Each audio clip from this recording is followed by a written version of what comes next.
I'm gay.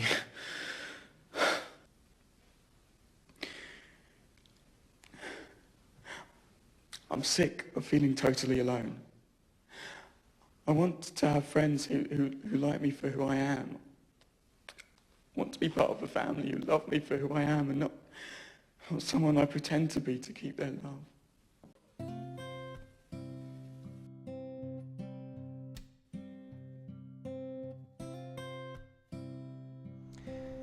Shame is something we learn throughout life when people or the larger society indicate that there's something about us that's unacceptable. And then we infer that to mean that there's something fundamentally wrong with who we are at the core. Brene Brown, who's a clinical mastermind and an expert on shame and vulnerability, would add that shame is also the fear of feeling unworthy and not good enough for love, belonging, and connection. At one extreme, shaming can happen in really obvious ways, like during the civil rights movement, when there were literally signs posted in shop windows banning blacks. At the other extreme, shaming can happen subtler, like a disapproving look from a parent whose young son is playing with Barbies. There are so many ways that shaming can happen and leave people wondering, what's wrong with me? Shame can only thrive in the dark because of the fear that people will reject us if we open up about the things we irrationally believe make us inadequate. When we share our stories that we're shameful about with others who are able to listen and offer us some empathy, shame can't survive because we're finally shedding light on it. That is vulnerability. It can feel like it's going against everything in our being to do it because we were taught that it's a weakness. But really, being vulnerable requires so much strength because it is difficult. And when we do it, we reinforce to ourselves on a deeper level that there's nothing wrong with us.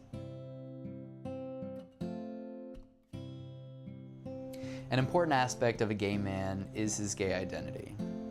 There's so many ways that our culture has told us that being gay is bad that this becomes a major source of shame for us. We've all had unique experiences growing up gay, but to some degree we've all faced homophobia and the underlying message is that there's something fundamentally wrong with who we are inherently. One of the first significant ways we combat the shame of being gay is through employing major vulnerability by coming out to others in our lives. This plays a huge role in beginning to deteriorate internalized homophobia and the shame it creates.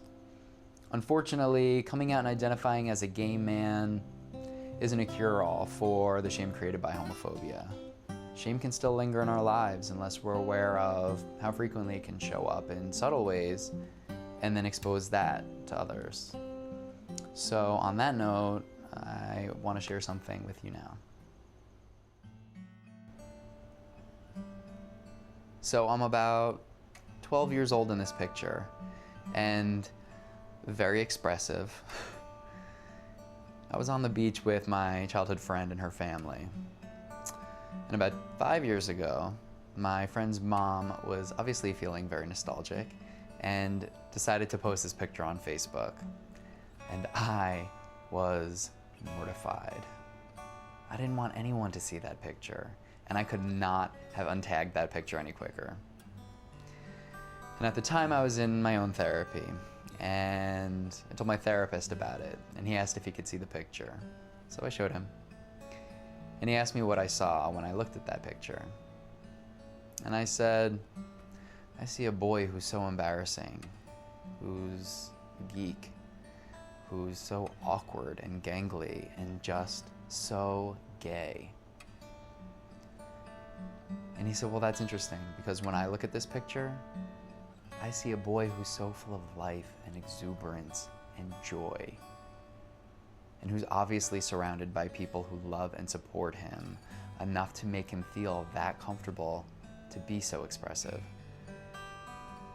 And it was in that moment that I realized that I was really trying to love myself and feel good enough in spite of that boy and of who I was and am, not inclusive of all the parts of who I've been. So I went home that night and decided to make that picture my Facebook main picture. It was hard to do, but I did it, as an exercise to try and love myself more.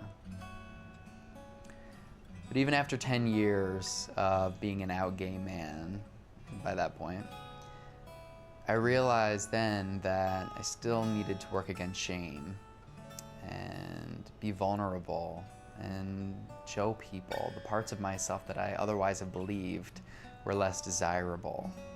And that was going to be an ongoing practice beyond coming out. When we do this regularly, we remind ourselves that we're not inadequate.